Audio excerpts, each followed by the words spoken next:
Hello, everyone! We are back for more public test branch gaming stuff. Team 1 in the blue trunks representing the ANS. We got Sir Poopit, Hymars, Tasty Cookies, Star 1954, and Nokek. Squaring off against them in the orange trunks representing that OSP team. We got 8-Ball, Hallow, Microsoft Edgelord, Mackinac, and Ion 09. So, this is a 1250 point to win it match on Salar. 5 versus 5. You got 5 control points. Naturals, E point and B point going to the ANS, C point and D point to the OSP. Big A point here in the neutral kind of crack between this giant potato-shaped rock thing.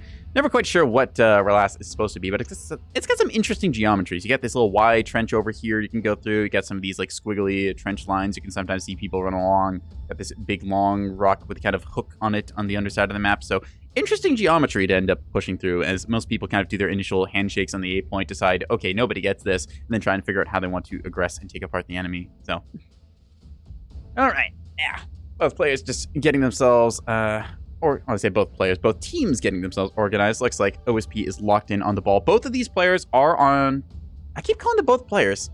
All of these players, both teams are locked in on comms and should be able to communicate effectively, so we'll be able to see some proper team play or some absolute creaturing. Both sides were asked to bring a carrier, so we will see if they follow instructions or not. Looks like ANS has the light topic already dropping in here, so that's going to be a levy. Nice to see it's got some point defense on it. We'll go through these fleets as fast as I can, which is to say not very. I love getting distracted talking about the things, but hey, it is a damn cool game seeing what people bring out, especially with the test branch. All right, let's take a look. What do we got here? First and foremost, right in front of me, Tasty Cookie coming in with a levy and then 2 escorts here. This thing is got its, what's that, 9 claymores, 3 sundials, and then just a whole bunch of Tanto interceptors. I believe that's, let's see, that's 12 plus 5, so that's 17 Tantos. Okay. Escorting them, going to be an anti-bomber corvette up top here. Seeing this thing has, I believe, some size 3s. Yep, size 3 hybrids in there. It's called Anti-Bomber 1, and this one is called Anti-Bomber 2. Given these are called anti-bombers, these might be those size 3 hybrid blast frags we've been seeing going around. Those are pretty nasty. Anyways, Star coming in with a double levy. Okay, this is a build. This Shadow Wizard Money Gang, and we love casting spells over here. Both of these things very naked because you're trying to afford this. Hello, bombers. Oh my god. Singular sundial prepping for flight. Gonna see probably the same on the other one here.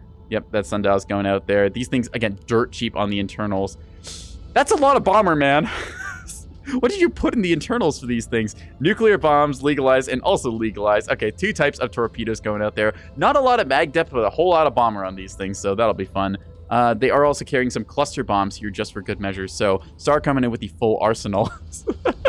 Firebird correctly asking Star what the hell. Let's go through the rest of these. Sir Poopa coming in, 450, Greedford here, full 450 package, plus those Mark 62 side guns there, able to see off later threats.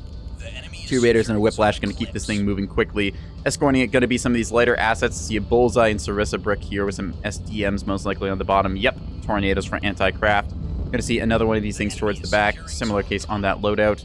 And then lastly, we're going to see a Sprinter, Naked Capper here going towards that A point, trying to rush it. Has a friend coming along here from Hymars. Hymars has a little gun capper here. Pretty cheap and cost-effective overall. Defender, Chaff Box, and then those Billy guns there. Going to have another one of these things disperse over towards this side of the map here onto the D point. So one goes A, one goes D. Then we're going to see over here, this is a little torpedo safari device here. I believe also has some hybrids there. Yep, those missed are size 3 blast frags, so very good against bombers. I can see another one of these deployed high up towards maybe C-side eventually. And then lastly, we see one going onto the B-cap.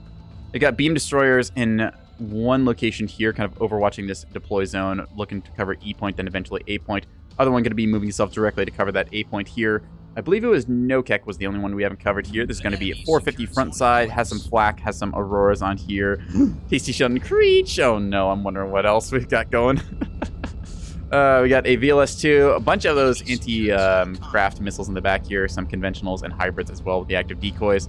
All right, 450 package on this, good point defense overall. Nokek is escorting it with, looks like, gun and Sarissa Brick. And then lastly, they got themselves a little locking kind of gunfighter device here. Just a little extra point defense and lock ability. Nice way to play forwards. All right, that is the ANS side as I understand it, unless I missed anything. OSP, let's see what they're doing. 8-Ball committing to the neutral cap here with their T-20 shuttle. Does have a sun drive with flank speed. That means you get here first, although in turn the ANS is going to be showing up shortly as both of these going to be walking their way forwards with their RPF rounds. I'm going to say something about that. Let's see, that was 8-Ball's first ship. It was 8-Ball's second. Okay, another one of these T20 cappers here. Pretty standard loadout. Just chaff box and T20. Caps the D point, then steps off it. Let's see, they've got 1 rocket shuttle, 2 rocket shuttle just hanging out back here. Bombing wing ready to deploy later on. Oh, that's a lot of 100 mil going towards the 8 point. Okay. Let's see. They've got a 100 mil bulker themselves overwatching this point here, though. Looks like Hallow gets the first shot off, and I think most of those missed. Never mind. They just hit the other one, absolutely obliterating it. Okay. Beam and RPF in turn going to be setting this thing to go critical. That will magazine det in a minute. Does still have 1 ship here from Poopit, able to get on the point. Hallow's Inquisitor lining up its shot. Grape shot ahoy. Hallow has a 100 mil bulker. We missed one thing from 8-Ball, actually. 8-Ball has a Bloodhound and early warning. Oh, early warning on the wing. That's cute. All along the watchtower. That is a great song when it appeared in Battlestar Galactica. I fucking love their cover of it. Anyways, nerding out aside, Bloodhound early warning going to be watching that 8 point. Does have a hangar and a launch pad here, so it can bring a couple of these fighter craft, like we see some pikes and some skiffs around the place. So that's the little text there chosen. Hallow in turn has got themselves a T20 pinpoint Pavis capper here, capped the C point, then stepped off. They had one of their A cappers that went A and died. A point is just a shooting gallery. Don't need to say much about this. Sir Poopy decides discretion is the better part of valor, losing their never having a damage control team to begin with. Or a magazine. Poopy, you know how to build. Give this thing its magazine it deserves. Come on, buddy. Anyways, minor critiques there of experienced players. All right, let's see. What did Hallow have again? Hallow had another pinpoint capper down here D side. They had a rocket shuttle lurking back here on that C point side. And then they've got themselves a little, what's this thing? Just a bastion and chaff box? All right, interesting. Anything fancy? Ah, Huntress. It's a cheap way of getting yourself some radar detection. Kind of a cool investment there. Very low power and also pretty low price, so reasonable affairs all around. Hallow, like we said, has that 100 mil bulker, just kind of sitting itself here on the goalie stance, overwatching that 8 point. Hallow loves 100 mil. And then lastly, like I said, Hallow loves 100 mil. We've got their journeyman, yay, with a T30 in the small slot. I hate how often this thing actually works out. Flight deck is full of a whole bunch of these Barracudas. They have some skiffs as well, airborne, doing some scouting. Let's see, Ion coming up here now on the Safari route here around the outside of the map, D and E side, respectively, trying to shoot down advantage over here with some of that grape shot, having a rough go at it. Firing, excuse me? Are you firing your 250s at this thing? You mad lad, you. Okay, well, ANS is going to realize quickly there's a lot of firepower over here. Ajax flight from Star already airborne, looking to see when these things get close. They are going to get jumped on by torpedoes, cluster bombs, and some other goodness. Act EOVal, CMD Hodge, and then a cluster bomb for good measure. Ion got triple bulkers here. Center one is going to be a plasma broadsider. Top one's going to be T20 and C56. That is a attempt at a bombing run and a bad time being had as that thing is just eating a whole bunch of flak. Here comes these torpedoes as they get shot out. Less torpedo out than I would imagine these things would be wanted to drop. Most of these not looking the greatest. Do drop most of their stuff. Looks like 1 or 2 of these gonna find their way home. Takes out the front stack. Plant control center goes down and damage to the plasma guns. But no Pavis does. Yeah, indeed. Pavis, very good answer to some of these things. In turn, that they are sticking around a little too long for this bombing run. You got your shot off. You need to go home now. Just kind of throwing away all of the stuff here into this flak field. Not what you want to be seeing. Ouch. This bomber's lost kind of for free there. Seems like they dropped in the rock. Yeah, they had a little bit of issue getting around the rock there, it looked like, so just got chewed up by the flak guns. Still, some torpedoes on target. C56s take some damage here. These are 2 C56 and T20 broadsiders, the plasma in the middle of that sandwich. All right, they're just going to be over here doing their thing. Reactor Bloom goes off on A point from HIMARS. Nothing nearby to catch it. Already 4 ships in the graveyard of A point. Like I said, Salar, not Salar, well, Salar too, but Relas likes to keep that A point neutral there. I think Star knowing they can pen should be an impenetrable net, going to be really bad for that push. Yeah, this should not be penned. Like, you should have a mixed point defense field of both Pavis and the flak there, so you should be able to preserve your bombers. In turn, though, just going to see them now decided to run at them with ACT and ARAD, apparently, the names of these missiles. So, trying again here, like, I'm sorry, but this is not the way you want to be going about this. You can build up more flights of bombers and go for a bigger run here. Star can definitely group up like multiple flights of bombers here. We saw them already doing that. If you get like a flight of 8 bombers and just absolutely hellblast one of these things, it'll have a bad go at life. Here comes more torpedoes. I haven't even gotten to the entire fleets here. Either way, though, there you go. That's what you're looking for. Finally gets the structure break, breaks like everything in this bulker. Torpedoes are pretty good as it turns out. So there you go. Goes to show, if you get the proper engagements and the angling, you can get some good torps on target, and this is why you bring Pavis and Overwatching fighters. Ion having a bad go on that run. Below the map, we're going to see Mac over here. Big Mackinaw got themselves Plasma on these and T30 as well. Pinpoint Locker on top, a couple T20s just to give it a little extra DACA. Got a nice obelisk under the map. Other one going to be over here on towards the B side aggression, going to be cleaning up some of the assets from Tasty Cookie down here. Bit of Plasma barking out here. Not that it does that much damage, but everything is good against a light asset like a Sprinter, which does not have the most in terms of damage control. One team working overtime to fix that reactor. It was Max. Well, that's Mac getting hit by a Beam Destroyer right now, as this is going to be Heimer saying, hey, get the hell off my point. Instead, Beam Destroyer not going to find the most damage. Does red out some modules here, not enough to break them at this range. Needs to try and crack through that structure. Still, though, Heimer's just setting battle short, holding down the trigger, trying to cause as much damage as possible. Instantly snipes out the forward thrusters. That's actually kind of big. This thing no longer able to effectively retreat back, is going to be stuck here for a bit, has to go forwards now. He's going to try and commit onto target and see if they can't do something about that. Cheat loses its mag. Which one was Cheat? Was that over here? Yeah, one of those bulkers from Ion losing some stuff. Ion might just be dead, though, as both sides go there. So, yeah, more bombers going to be getting over here. We saw the Cheat here was the C-56, so this one having a rough go at life again. A lot of damage dealt to these things, getting caught unaware by those bombers. One of them just completely knocked out of the game. A little bit of the gunfire, I believe, coming down. Yeah, so Nokek over here. Nail in the coffin with that 450. Soften up these targets with the bombers. Have a good time. I still haven't gotten through all the fleets. Mac had, what was it? T-20 shuttle hanging out in the back, and a T-20 that died on the DBB point, but I get that in case. In turn, though, yeah, Ion over here is looking to catch that levy. God, I gotta get through these fleets. I really suck at going through this because I get so distracted talking about cool shit. Another torpedo strike out on target. These are going to be A-ratting all the way home. Looks like the Cheat is going to get found here. Does it have its radars off? No, it does not. Smack. Come on, buddy. You know how to MCON. Hit that big button. Right-click, MCON, bottom right corner. You know what to do. Structure broken. Lot of torpedo damage. 450 to follow up. So, yeah, Ion just bleeding assets over here. Their plasma asset, the 3 Moose, is still pretty healthy, but the follow-up punch for it is just completely lacking. All of these bombers coming out here from Star are having a very good time this game. Let's take a look as this strike. You see them all validating that target correctly. Going to be going in here. Whee! Splat. Lights instantly out. Power is out on this thing. Structure broken. Yeah, that is 3 bulkers that came forwards, 3 bulkers that got found by torpedoes, and 3 bulkers that are going to get collected on by a 450 ship. Good night, sweet prince. Here comes the boosted bombs. And there go the boosted bombs. Okay, boosted bombs are still a little bit quirky. We love cluster bombs. Oh, more torpedoes for good measure. Goddamn. I can't look away from this. Just so many torps.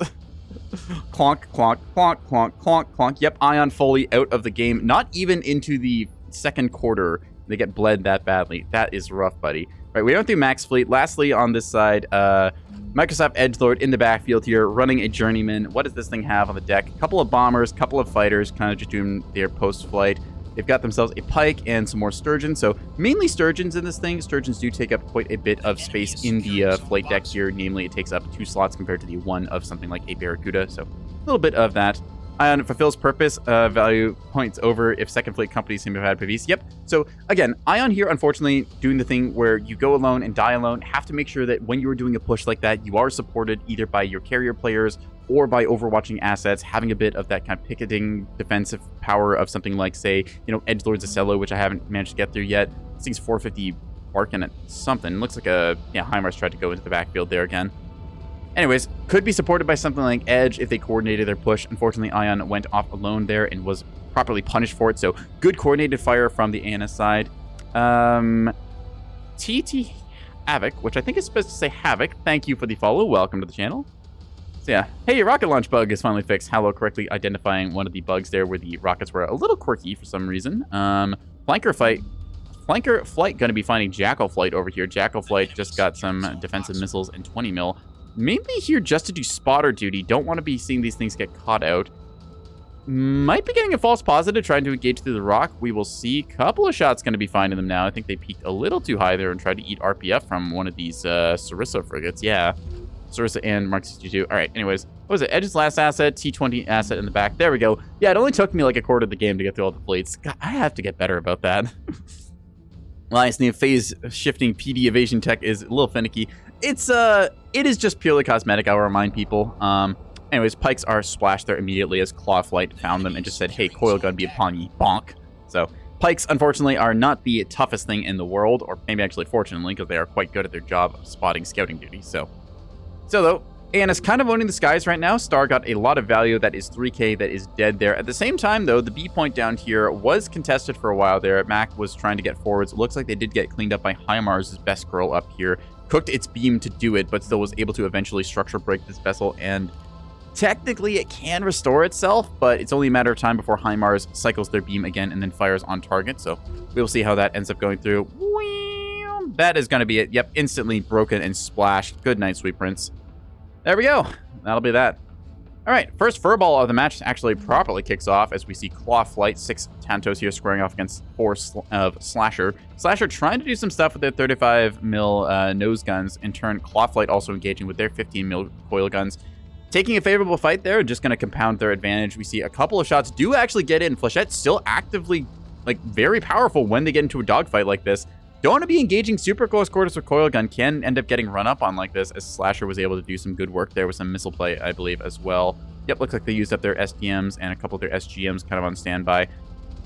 Tasty, unfortunately, having a rough go at life here, as this flight, again, is just coil gun. They want to be trying to keep range and then lock onto one of these enemies and go for that attack. Instead, these automatic 35 mils are just going to be trying to take out whatever shots they can. Slasher is trying to give distance here and then come at them again with more runs.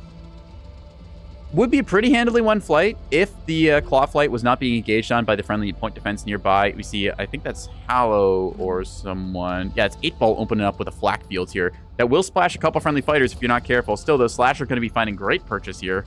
Whee! Wait, Twitch delay? Oh. Talking about the DD. Yeah, there we go. There's a slight delay on Twitch side. That's unavoidable because I have to upload to Twitch servers and then people have to download from there. Anyways, Clawflight doing the unfortunate thing, overextending into the enemy's backfield, taking what was once a great engage, now turning it into a bit of a loss, as Slasher Flight will survive through this. Last of Claw going to get taxed here momentarily by the other asset. There we go. Dropkick Flight is airborne. They've used up all of their missiles by the looks of it, so I don't really know what they're doing. You guys have used your bombs. What are you doing? Go home, sillies. Jeez. Not sure what they're trying to attempt to do that with. Anyways, OSP does lead it, 348 points to 270, as we saw the brief upset down on the, I think it was B point flipped at one point and then was turned back with Tasty sacrificing an asset. We were distracted by the aggression of Ion Fleet over there. Now, at this state of the game, it is on ANS to recognize they have an advantage. They know they've just knocked 3 bulkers out of the game, and it's most likely a player's entire fleet. They know that Mac has lost 1 bulker down here as well. With that, big taxation on the front line, yes, Star is going to be looking a little bit light on the magazines. We see that some of this payload has been used up, but ANS needs to now find themselves a position where they can start pushing up. We see another beam finding its way onto target here. Mac, unfortunately, getting cooked in the side there, loses a T-81 and the storage. Damn, these beam destroyers have been seeing off bulker after bulker. This beam going to be finding its way into the front. It takes out the DC complex as well. Down to only 2 restores here. Kind of risking it. Citadel CIC in the front with that magazine. Double mag on this is a good call. I am liking more and more of these double magged builds that we're seeing. Very safe, especially with the change to make it so a 0% magazine is not active. Mac trying to go against this thing here now. The Jongleur just holding down that trigger, has that beam on target, and the Jammer too, making it hard to see. Yep, the band in Geneva, I don't even know if it can hit the thing right now. Constantly masked by Hull here with those T-30s and just getting itself eaten up. There we go. Yep, structure broken. Goes to show even a capital asset like this can die very fast with a beam applied there. Let's see, 2 FPAs. Yep, 1, 2, as one would expect. Good damage on target. So, OSP basically down 5 capital assets right now. It is on ANS to say, hey, we have an advantage. Let's leverage it. Group your assets together. Find a way to get your front line into them. Look for a position you can start pushing into. Know that the enemy is going to have to give ground, and then find yourself a way into the leading half of the game. Still, though, cap side, it's not that different here. 80-ish points ahead for the OSP. This game is to 1250, so there's a lot of time left for ANS to get themselves in gear and do something. That said, it is better to start applying pressure when you know the enemy is at a disadvantage than giving them time to react and possibly recover and do something with their various assets. Taking a look at capitals, there's currently 8-Ball over here with a T-30 bulker that's trying to go over here and I think take out HIMARS' Jongleur, which is a sentence I have totally said before in my life. There's also Microsoft Edgelord here trying to see off some of these intercepting torpedoes. There we go. Okay, a couple of those got splashed. Nice on the approach. saves itself from the damage. Good stuff there. The picketing assets over here doing their job. May have actually run out of fuel. Hard to say. Alliance could push a Axeron on a point. That is also worth noting. We're seeing Poop It here saying, hey, wait a second. If we've just killed off 5 of your bulkers, what have you got watching a point? Exchanges handshakes over here with Microsoft Edgelord, decided to try and see what they're going for here. Also decided to move below the map here, knowing that there's wounded bulkers down here, looking for a 450 to knock them out. HIMARS has burned out most of their beam's health bar. Kind of a... It's interesting you can think of the beam health bar as sort of like a... I'd say like a overstuffed magazine. If you hold down Battle Short too long, you will red it out, and that's very bad because you can end up burning off your damage control teams or just crippling yourself for the foreseeable future. But if you treat like everything above, say 20% as just kind of ablative, you just hold down that trigger, break the structure of a bulker like this, don't give it time to repair, then you'll be having a very good time. Here we see that beam going off into a rock, unfortunately, with aim point. Oh, that's rough. Still, though, 8-Ball over here looking pretty healthy, ready to go. There we go. That's what you want to see on target. 8-Ball able to get that lock. Oh, had a pause fire set initially, now goes over to firing that. This is the downside to burning off your beam's health bar. It means that as soon as it gets tapped by some of these 100 mil rounds, it's going to red out. So this thing is now just free food for 8-Ball to collect on with the next reload cycle. All right. More of these missiles going off here, trying to intercept some fighters. OSP does not have the most in the way of fighter craft. They have got Edgelord over here who has, it was the collection of bombers and a few Barracudas here and there. And then they had Hallow, who's running the other journeyman on their side. So they were trying to rely a lot more on that strength of the bulkers. Again, though, the engagements they picked was not favorable for their conducive victory. Their strategy was sending out a team kind of on its own here, very vulnerable if they get found out, which they did early on. That Sundial doing his job here. Good edge coverage here from Casey, able to recognize the threat posed by a bulker formation, pushing up this side. Could have been bulkers, monitors, Acellos, etc. Common rotation path here. Spots them, is able to call for air support, rotates it over. Tasty and Star just able to pick these things apart. Then finally it was, I think it was Nokek, or was it Poop It? It was one of them in the backfield there with their Axeron able to engage and get some good effect on target. Speaking of good effect on target, Inferno Flight saying something here as a bunch of torpedoes going to be finding their way into the band in Geneva. Hello. Good night.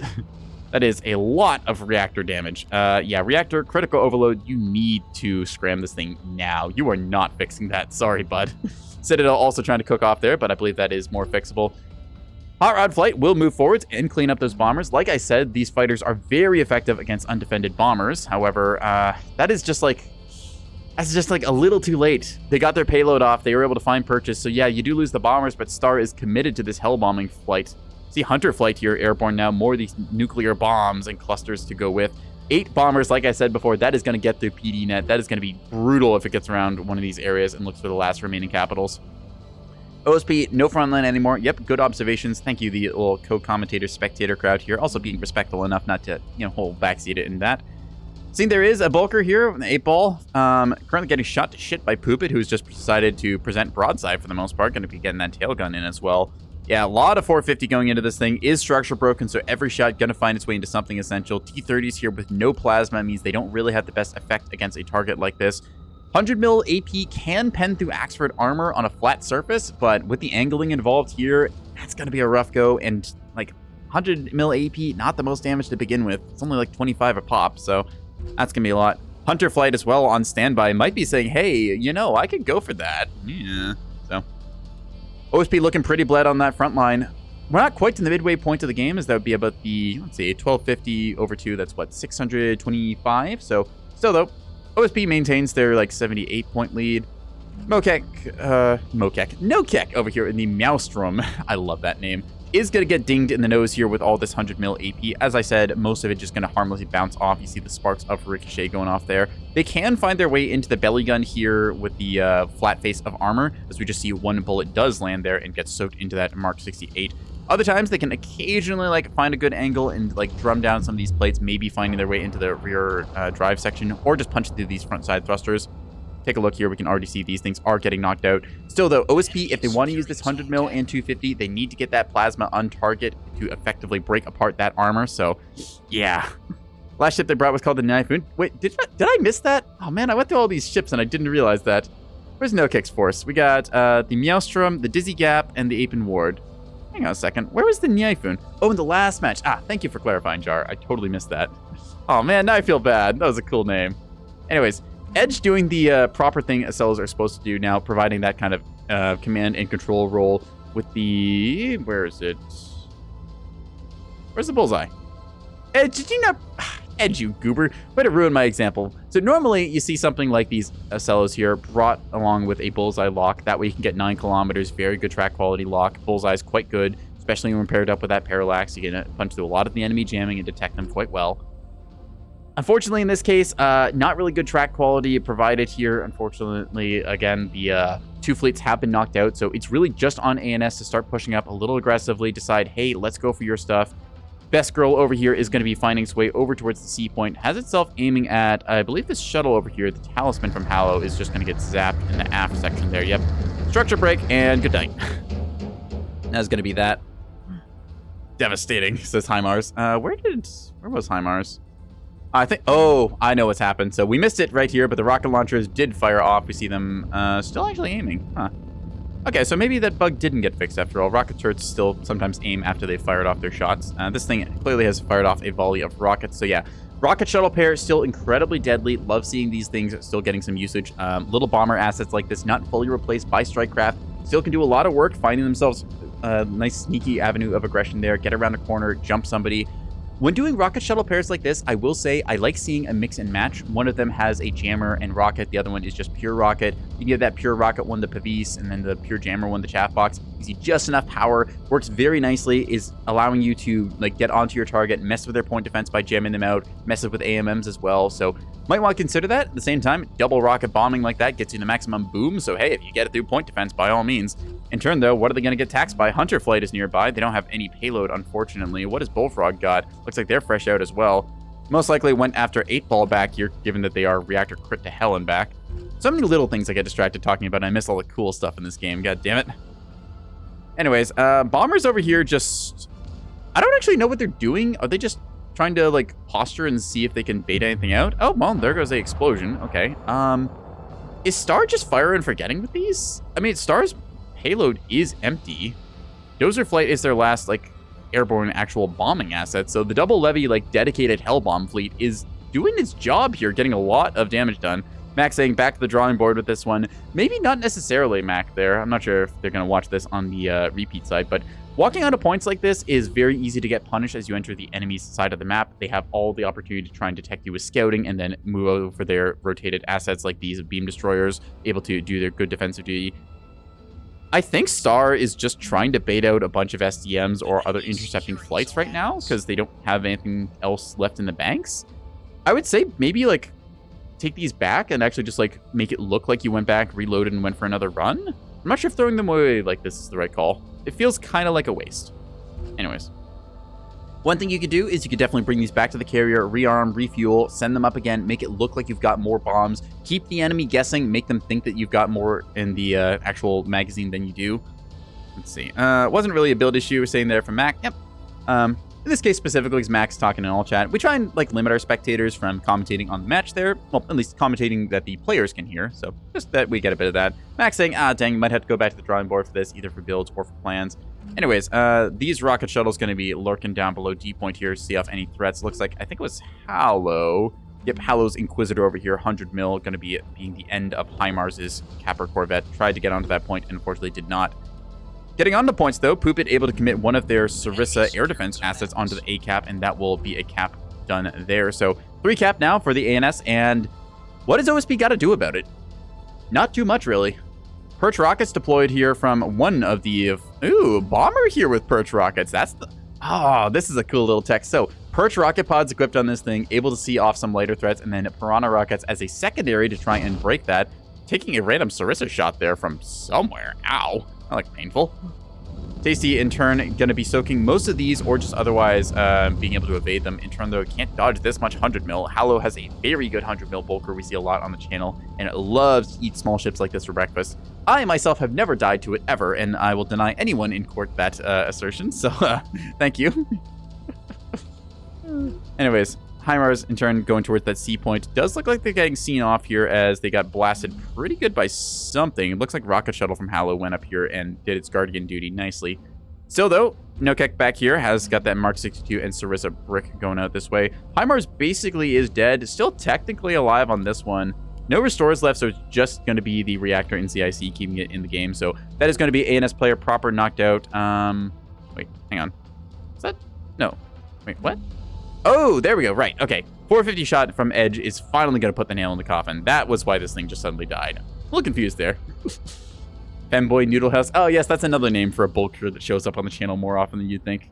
All right, here comes the last of the hell bombing run going up against Hallow. We've seen what happens when you do not bring enough air defense to counter out this kind of strikecraft play. Unfortunately, the OSP just not quite expecting them to go all in on the bombers like this. Double Journeyman was their play instead. That is some very effective bombing on target. Instant structure break, and then all of the soft components here getting gutted. Reactors, drive, and the reinforced pancake stack in the front does live, but how long will it as we see some more shots coming in here? Nokek following up quickly on that, following with these bombs too. I think the bombs will do it. Yep. She's gutted, Chief. Structure broken from the torpedoes. Bombs hit their damage rays, 75 damage ray apiece. That is going to be more than the reinforced components can take. So that is going to be a very, very dead bulk crater there. This bulker's getting bombed and bled out constantly this game. Not able to find any solace from enemy aircraft. All of the intercepting flights just kind of on standby or not really existing to begin with. Like, taking a look at it, Tasty brought along like some fighter craft, right? Yeah, still a couple of those. So they kind of got bled out there, but just not very many Barracudas here. No dedicated Moorline. We did ask both players, there you go again. We did ask both teams to kindly bring along some aircraft so we could test out some of the strike craft differences here. Definitely going to keep track of this build. Bombers on Test Branch are 3 points cheaper a pop, so rather than costing 15, they now cost 12. So this does enable certain very tight budget builds like this to try and go for like kind of hell bombing runs like this. Don't typically see double levy, as it's kind of an all-in build, but still can do some work. Seeing a lot of damage was dealt to Microsoft Edge over here, who is just not having a good time there. Might have been some other bombers found them. Maybe Gunslinger Flight? Might have been Gunslinger Flight. We missed that attack there. Anyways, that's GG being called. OSP realizing, damn, we got the break speed out of us. That is a lot of bomber power you guys brought along. So some of this is what you bring into the battle space, what you can enable. Other cases is just the execution. So take a look at the loadouts. ANS did commit to a double backline build with 3 levies here. So a lot of that is in fire support. Frontline assets, they've got 2 Axfords to hold back the enemy. If the OSP had grouped themselves better, coordinated, did not lose their assets one piece at a time, definitely could have rolled over the ANS frontline. Only 2 Axfords is not enough to hold back, like, how many bulkers we had? 1, 2, 3, 4, 5, 6, 7 bulkers. Plus an Acello. That's a lot of beef that you can definitely commit. You just have to make sure you're doing it in the right way and getting your proper engagement angles. Because otherwise you get bled out slowly piece by piece like this. If the ANS is given time to get value with this build, because again, it takes time to launch and land and group up your craft and have them travel. So just have to make sure you get your executions done right there. I'm not sure intercepting that many bombers in this kind of map without just babysitting everyone with Kudos. Yeah, 8Ball doing the kind of commentary on that, saying like, hey, what do I do for this, like, to counter and stuff? Needing like a little bit more carrier counterplay there, either some of those breadsticks, which are lovely to use against bombers because they, I believe, consistently one-shot. I think it's like a 90% chance that they one-shot. So yeah, it's either 90% that they get a one-shot kill or like it's going to do half damage, which is still quite a bit. So breadsticks, that's slang for a size 2 defensive missile. Looks like Edge just getting shot in the side here as again Poopit now deciding to move in and engage, committing to broadside gaming. Here comes some SDMs going after a couple of these. Yeah. In case they had more bombers, yeah. Ruddles were nasty. Yeah, Heimar's recognizing game where there's game, commenting, saying, hey, yeah, those rocket shuttles, that was some good shit. Well played. Getting run up on by that. Yeah. It's always nice to see players in like the same role, like cap on cap, just saying, hey, you got me good. I respect it. Well played. Well done. Hats off to you. I'll get you in the next one. Sportsmanship all around to that. Yeah. Sorry, Firebird, someone else build. Yep, so just talking about like also some of the exports of stuff. So we're getting to see like, again, some experimentations. This is a build now that is kind of possible because Claymores got a little bit cheaper. Otherwise, you'd just be a little bit too tight on the budget. So this is now one thing to consider is like, do we feel this is a good build? Do Claymores want a price reduction so we get like double levy fleets like this? Do we want to see Claymores done this way but having to run cheaper, not as many torpedoes, a bunch more of the conventional bombing runs? How do we feel about that? Is this too much? Is this too little? How do we want to see things go? So again, good test game data to pull out because you have to see some players pull out some kind of these weird edge case builds. As you look at them, you're like, all right, is this too much? Is this too little? Is it actually okay? Can you counter this thing with good air control? We'll find out. Couple of rockets going out here. There we go. A little bit of payback. We love casting spells. Gets hit by a singular rocket there. Or no, that was 2 rockets actually. It was 3 total. So, woo!